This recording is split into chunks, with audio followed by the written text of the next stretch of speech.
Hello friends, आज हम discuss करने जा रहे हैं द नेक्स्ट टॉपिक। वो क्या है हमारा? Taxonomical hierarchy and it's tools. अब टैक्सोनॉमिकल हायरार्की को डिस्कस करने से पहले सबसे पहले हमें यह पता होना चाहिए एक्चुअल में टैक्सोनॉमी है क्या।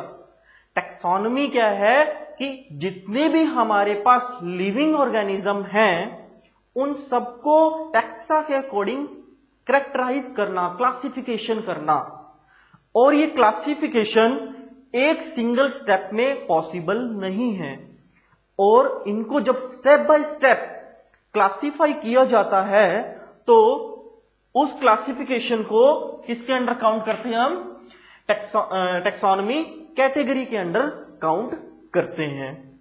सबसे पहले ओवरऑल डिस्कस करने से पहले आप प्रीवियस वीडियो में जाकर आप टैक्सोनॉमी और अरेंजमेंट्स को आप अच्छे से आप स्टडी करिए, तभी आपको ये वाला लेक्चर आपको समझ में आएगा। तो टैक्सोनॉमी कैटेगरी क्या है? Step by step arrangement. किस चीज की अरेंजमेंट? जितने भी लिविंग ऑर्गेनिजम्स हैं उनकी अरेंजमेंट। किसके अकॉर्डिंग? टैक्सा के अकॉर्डिंग, राइट। अब फर्दर, अब इसकी अरेंजमेंट की जरूरत क्यों पड़ी? फॉर एग्जाम्पल मैं आपसे पूछूं कि मुझे किसी एक प्लांट का नाम बताइए। आप किसी का नाम, प्लांट का नाम लेंगे, तुलसी, नीम, मैंगो, बहुत सारे हैं, बनियान, बहुत सारे हमारे पास प्लांट्स हैं। अगर मैं कहूं कि क्या तुलसी कैट से रिलेट करती है, तो आपका आंसर होगा नो। तुलसी का कैट के साथ क्या रिलेशन? अब ये मुझे कैसे पता चला कि तुलसी का कैट के साथ रिलेशन नहीं हो सकता? या फिर एनिमल है कैट और तुलसी क्या है? प्लांट है, राइट। तो प्लांट और एनिमल का डिफरेंट कैरेक्टराइजेशन, डिफरेंट उनको ग्रुप्स में डिवाइड करना ही फर्दर हमारे टैक्सोनॉमिकल कैटेगरी की इसलिए हमें जरूरत पड़ी है। अब वो कैटेगरी किसके अकॉर्डिंग हम यूज करते हैं? उसका जो सबसे फंडामेंटल यूनिट है that is the species. Species क्या है? Most similar fundamental similarities in living organism में होती है, जो फंडामेंटल बेसिक यूनिट। अब ये बेसिक यूनिट आपको किस तरह से समझ में आएगा? एक छोटे से एग्जांपल से मैं आपको बताता हूं। हमारी बॉडी किस चीज से बनी है? ह्यूमन बॉडी किस चीज से बनी है? आप कहेंगे कि ऑर्गन से बनी है।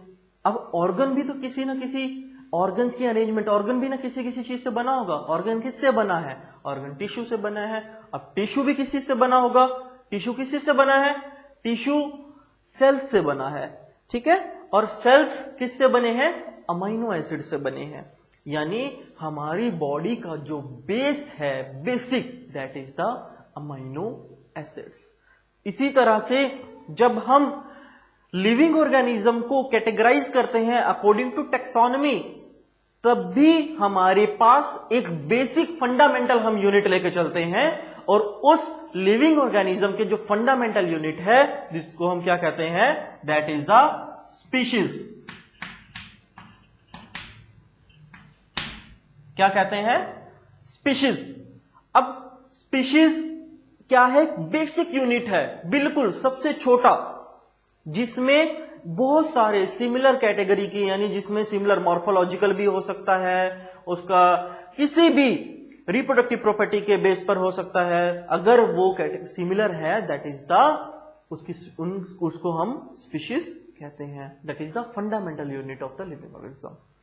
अब स्पीशीज को हम कैसे समझे? एक एग्जांपल से आप समझिए। लास्ट मैंने आपको एक एग्जांपल आपको बताया था मैंगो का।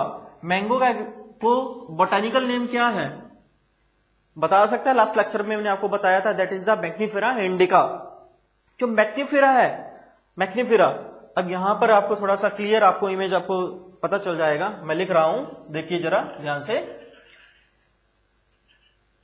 मैंगो का जो मैं बोटानिकल नेम यहां पर लिख रहा हूं that is the mangifera indica.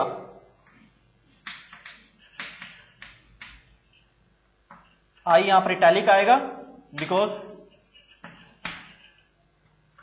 ये हमारे पास लिखने, बोटेनिकल नेम लिखने का भी एक मेथड है जो मैंने लास्ट लेक्चर में आपको बताया था। आई, इंडिका, जो इंडिका वर्ड है ये क्यों बताया लिखा जाता है स्पेसिफिक, ये स्पीशीज को डिनोट कर रहा है, यानी इंडिका मीन्स जो ये मैंगो है Mangifera indica, it is related to the basic, इसकी जो स्पीशीज है दैट इज द इंडिका। मतलब एक पर्टिकुलर मैंगो हो वो कहां से आया है, उसकी स्पीशीज क्या है, कोई आपसे पूछे that is the indica, right.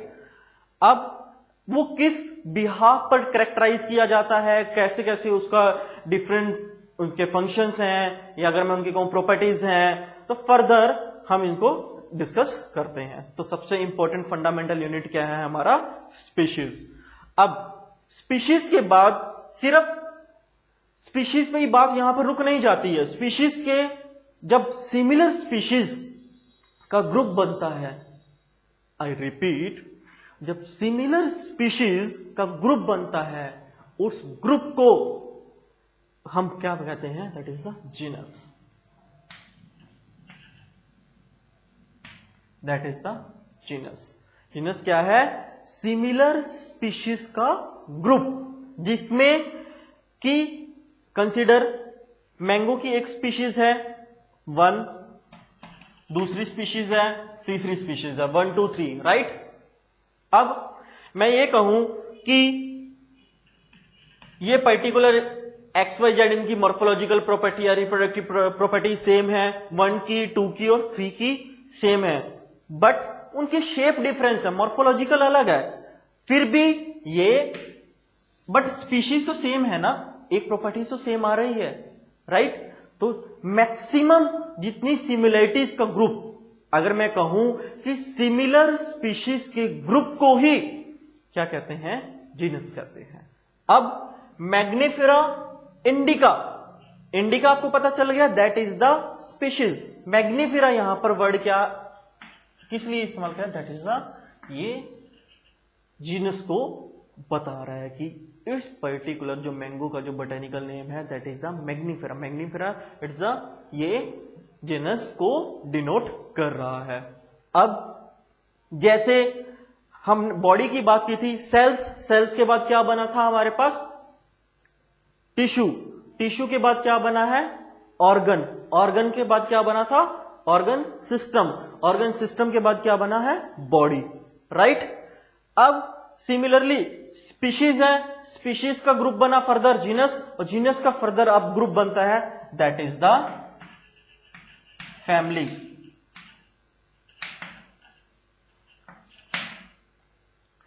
अब मैं एक छोटे से एग्जांपल से आपको बताऊंगा। देखिए हमारी भी फैमिली है, आप सभी की फैमिलीज हैं, फैमिलीज में मदर, फादर, ब्रदर, सिस्टर्स, जो हमारे बड़े बुजुर्ग हैं, दादा दादी।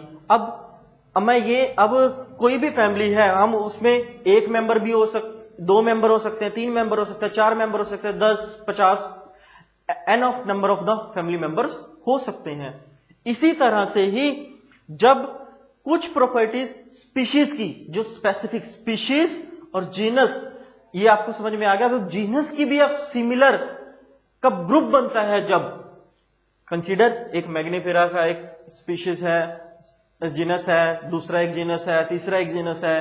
अब जब इनका ग्रुप बनेगा, बट इसमें सिमिलरिटी लेवल थोड़ा सा कम हो जाता है as comparative to the genus. थोड़ा सा समझिए इस चीज को मैं क्या कहना चाह रहा हूं। स्पीशीज की जब हमने बात की तो उसमें क्या है, फंडामेंटल यूनिट है कि मैक्सिमम सिमिलरिटी होगी, दैट इज अ स्पीशीज। अब स्पीशीज का फर्दर जब डिफरेंट 2, 3 स्पीशीज, 4 स्पीशीज, 10 स्पीशीज का जब ग्रुप बनता है that is the genus, right. अब जीनस में भी genus number 1, genus number 2, genus number 3, अब तीनों जीनस हैं। अब तीनों जीनस में ऐसा तो नहीं है कि जैसी सिमिलरिटी उनको स्पीशीज में मिली थी वैसी जीनस में मिलेगी, ये कंपलसरी नहीं है। बट यस, सिमिलरिटी होना कंपलसरी है, बट मैक्स, अगर जीनस के केस में स्पीशीज की सिमिलरिटी 100% थी, तो फैमिली के केस में जब जीनस की सिमिलरिटी होगी इट माइट बी 80% हो सकती है, 20% डिफर भी हो सकता है। कंसीडर, मैं एक छोटे से एग्जांपल से बताता हूं आपको। लॉयन है, टाइगर है, लेपर्ड है, राइट। अब दैट इज द स्पेसिफिक, ये तो अलग अलग है, मॉर्फोलॉजी भी उनकी अलग है, दिखने में अलग है, लायन अलग दिखता है, टाइगर अलग दिखता है, राइट, और कैट अलग दिखेगी, लेपर्ड अलग दिखेगा। तो बट ये फिर भी सिमिलर एक फैमिली से बिलोंग करते हैं। जरा कमेंट बॉक्स में बताइए कौन सी फैमिली से बिलोंग करते हैं तीनों, लॉयन, टाइगर एंड कैट। अगर मैं डिफर को अगर मैं काउंट करूं, अगर कैट की फैमिली को अगर मैं कहूं कि ये अलग है, लॉयन की फैमिली को कहूं अलग है, लेपर्ड की फैमिली को कहूं अलग है, बट कुछ ना कुछ सिमिलरिटी तो है सब में, और उन पर्टिकुलर सिमिलरिटी को ही लिया जाता है, ठीक है, और काउंट किस में किया जाता है, एक फैमिली पे काउंट किया जाता है। अब सिमिलरली इसके बाद जब ग्रुप ऑफ फैमिली में जब सिमिलरिटीज हम चेक करते हैं, जो भी ग्रुप ऑफ फैमिलीज की सिमिलरिटीज सिमिलर होती हैं जितनी, और उसी को हम क्या कहते हैं, that is the order, right. अब ऑर्डर किस तरह से, ग्रुप ऑफ फैमिली कंसीडर, अब यहां से मैं एक बताता हूं, एक तो हो गया लायंस का ग्रुप, अब डिफरेंट टाइप ऑफ लायंस होंगे, राइट, और दूसरा सिर्फ छोटे से एग्जांपल से आप समझिए, डिफरेंट टाइप ऑफ लायंस होंगे, और similarly differ type of tigers भी तो हो सकते हैं ना। कंसीडर, मैं यहां से छोटे से एग्जांपल से आपको बताता हूं, थोड़ा आप नोट करिए इस चीज को, थोड़ा इजी हो जाएगा आपको समझना।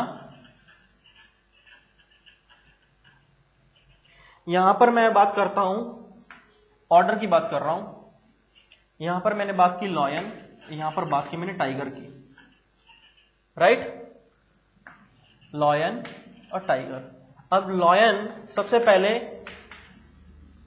मैंने इंडिया के काउंट करे, राइट, भी इंडिया में उस लॉयन की पर्टिकुलर फैमिली के कितने जीनस वहां पर अवेलेबल हैं। कंसीडर, मैंने इंडिया के काउंट करे, सेकंड मैंने काउंट किया लॉयन साउथ अफ्रीका के, राइट, दो कंट्रीज ली। सिमिलरली टाइगर मैंने सबसे पहले काउंट किए इंडिया के, और फिर मैंने काउंट किए साउथ अफ्रीका के।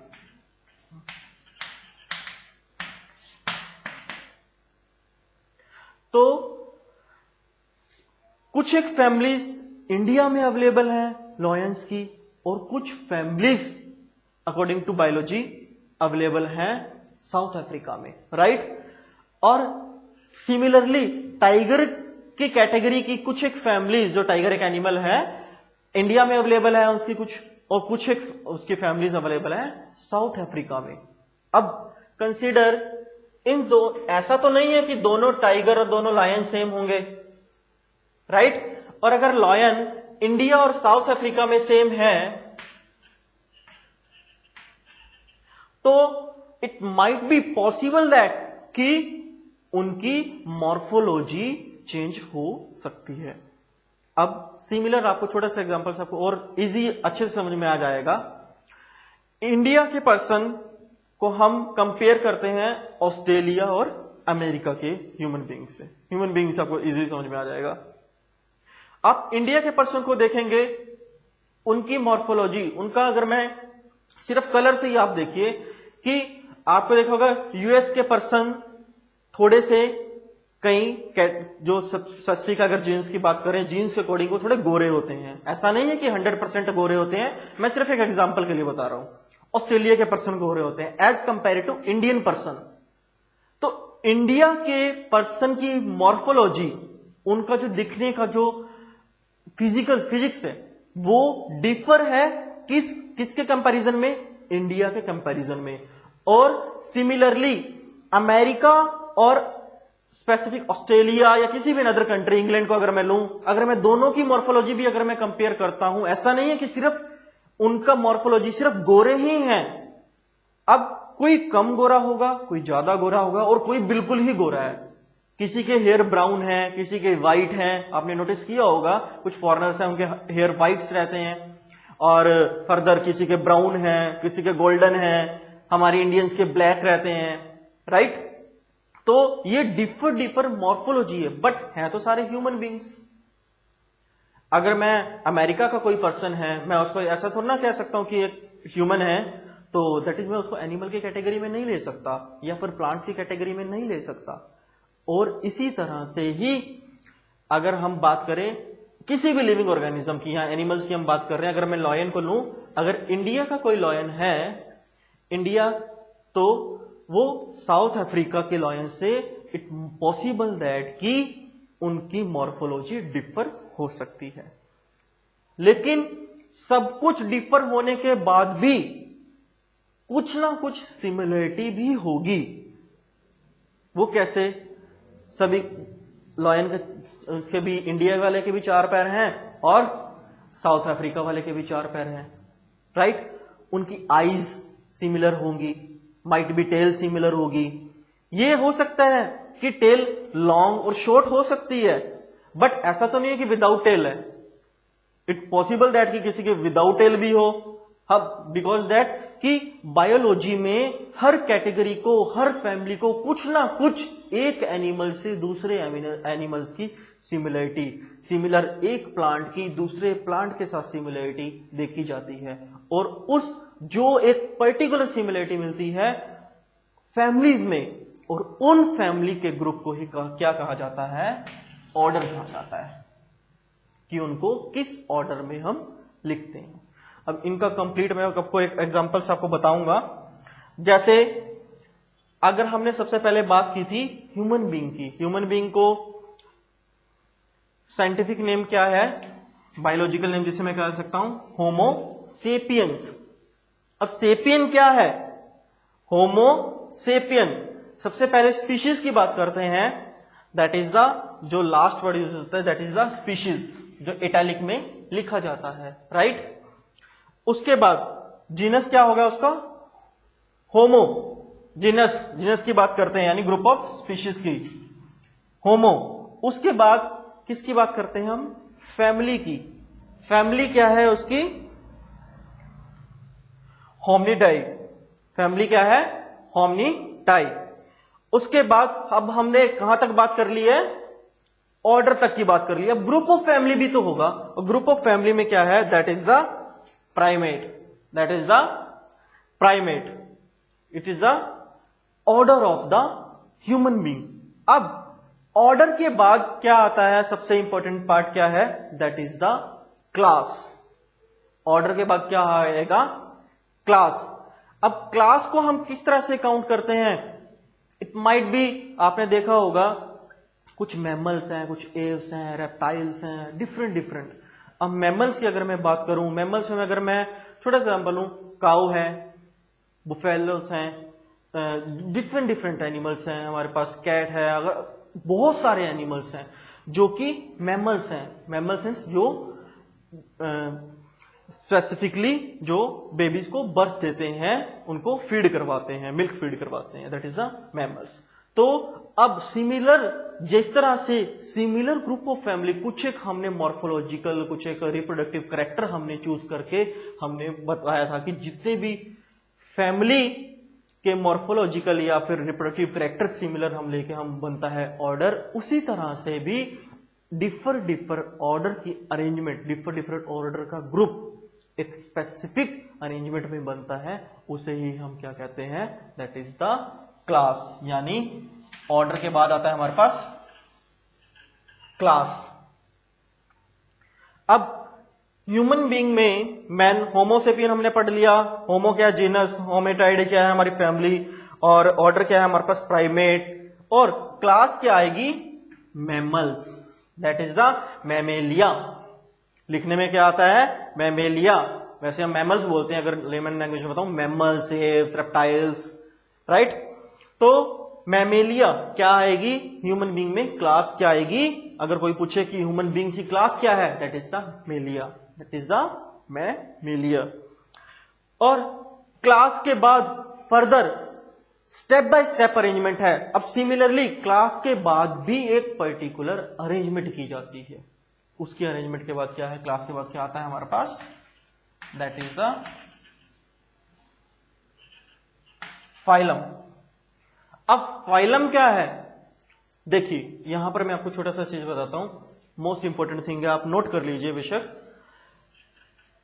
एनिमल्स के केस में क्लास के ग्रुप को, जो सिमिलर कैटेगरी की जो क्लास रहेंगी उनके ग्रुप को क्या कहते हैं? Phylum, right. But in case of plants इसको बोलते हैं डिवीजन। क्या कहते हैं? डिवीजन।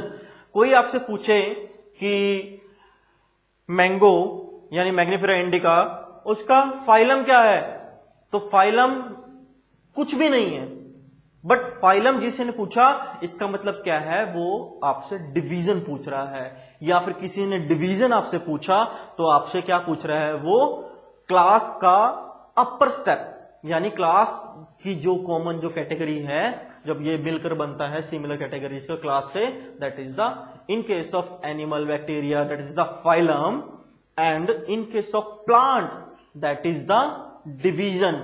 मैं दोबारा से रिपीट कर रहा हूं, इसको अपने दिमाग में बिठा लीजिएगा। डिवीजन क्या है? ये यूज होता है in case of plants,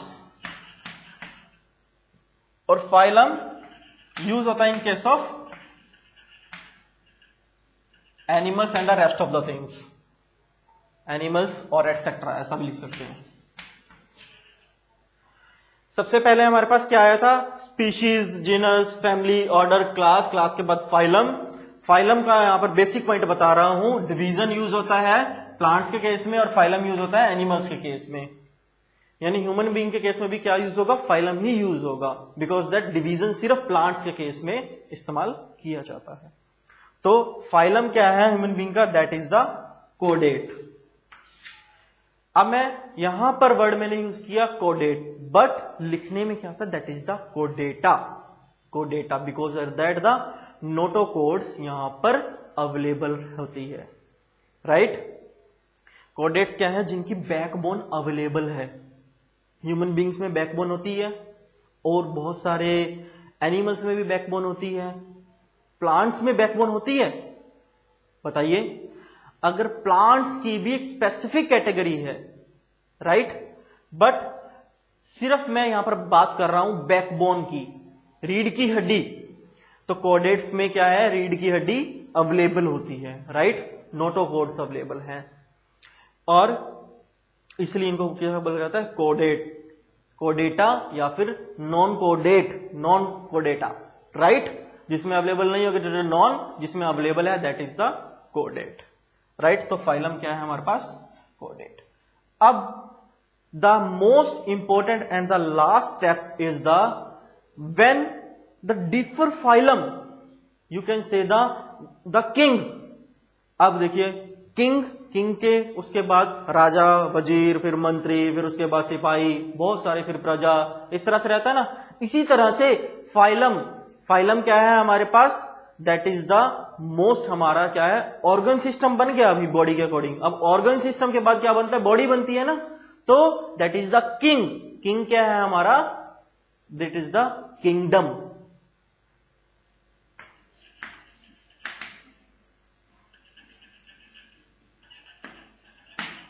kingdom क्या है? किंगडम, देखिए, इनिशियली किंगडम सिर्फ दो तरह के लिए जाते थे, दो कैटेगरी डिवाइड कर दी। दैट इज द फर्स्ट, एक एनिमल की कैटेगरी डिवाइड कर दी, दूसरी प्लांट की कैटेगरी डिवाइड कर दी, जैसे Animalia and the Plantae, right. अब लेकिन right now we have 5 types. वो टाइप्स हम फर्दर हम डिस्कस करेंगे, जिसमें प्रोटिस्टा आएगा, फंजाई आएगा, राइट, मोनेरा आएगा, एनिमल, प्लांट, जिसकी हम बैक्टीरिया, हर एक चीज हम उसमें, वायरसेस को सब कुछ हम डिस्कस करेंगे, पैथोजेंस को हम डिस्कस करेंगे, एल्गीज को डिस्कस करेंगे, डिफरेंट डिफरेंट प्लांट्स को डिस्कस करेंगे। तो अभी के लिए आप इतना समझ लीजिए, किंगडम क्या है? The upper most category of the taxonomical hierarchy. अब मैं थोड़ा सा इसको रिवाइज करवा देता हूं ताकि आपको इजिली और अच्छे से समझ में आ जाएगा। सबसे अपर कैटेगरी कौन सी है? That is the kingdom. सबसे lower, that is the species. Species के बाद क्या आता है? That is the genus. अब मैं उस सारी कैटेगरीज को मैं दोबारा से आपको एक बार रिवाइज करवा रहा हूं, कौन कौन सी कैटेगरी हमने किस किस हिसाब से हमने डिस्कस कर ली है, और इसको ध्यान से, और जिसने नोट नहीं किया नोट भी कर लीजिए। जस्ट द लोअर मोस्ट, सबसे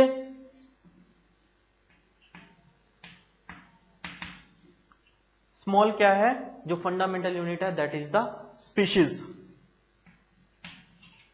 स्पीशीज के बाद क्या बनता है, that is the genus.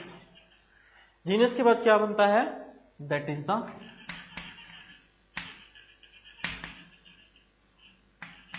Family. Family के बाद क्या आता है, group of families the order. Order के बाद क्या आएगा, that is the class. Class के बाद क्या आता है, फाइलम, जो अभी डिस्कस किया, कोऑर्डिनेट एंड नॉन कोऑर्डिनेट। उसके बाद क्या आता है, the most upper most is the kingdom.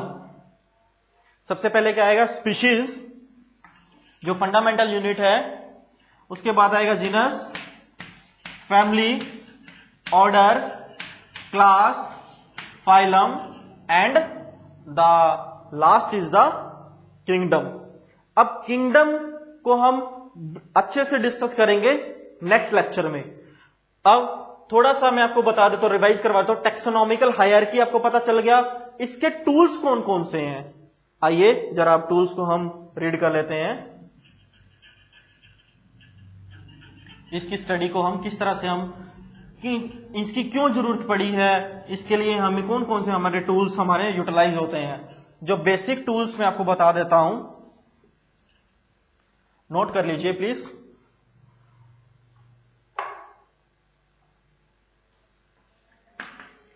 First is the botanical gardens.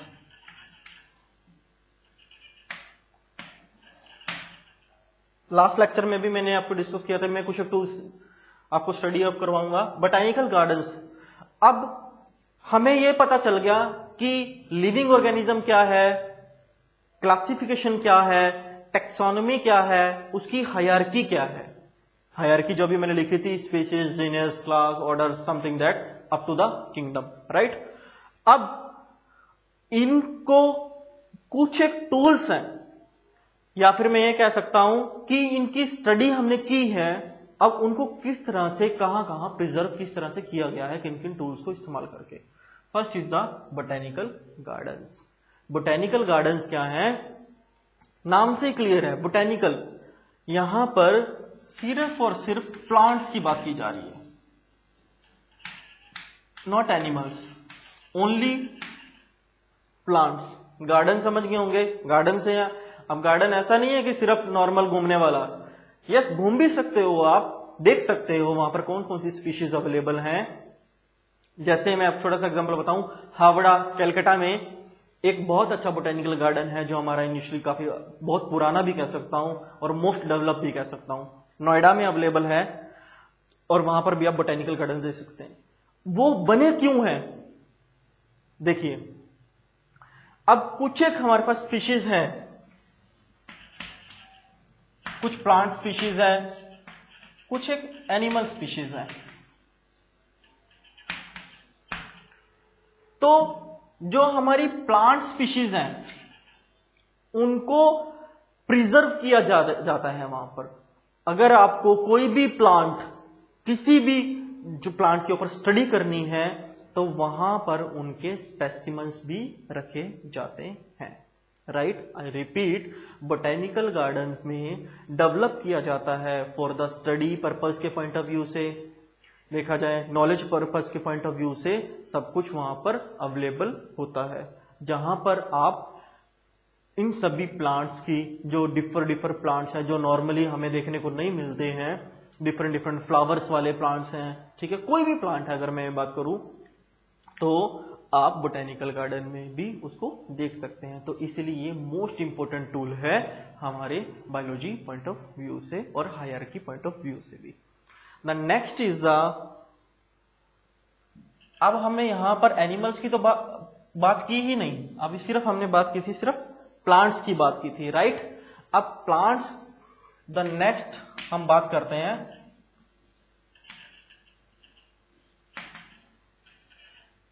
Zoological gardens, या अगर मैं कह सकता हूं that is the zoological parks.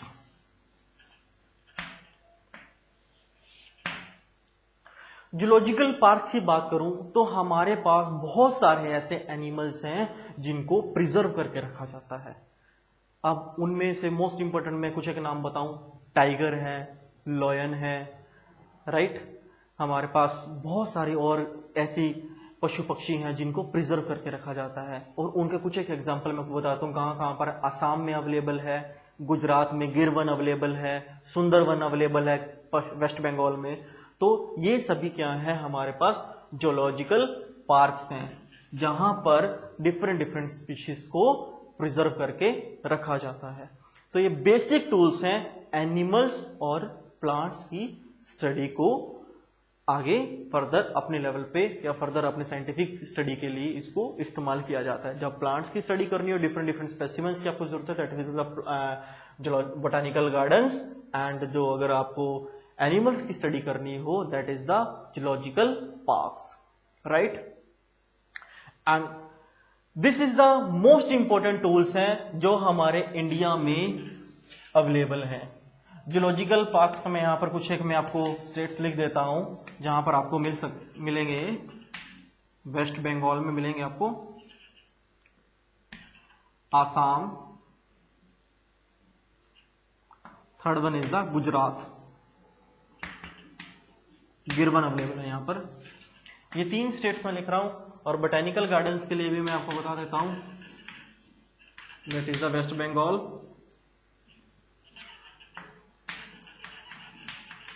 Noida UP में अवेलेबल है। और बोटेनिकल गार्डन्स सिर्फ जो प्लांट्स की स्टडी के लिए जो मोस्ट इंपोर्टेंट जो इंस्टीट्यूट अवेलेबल है, that is in the Lucknow,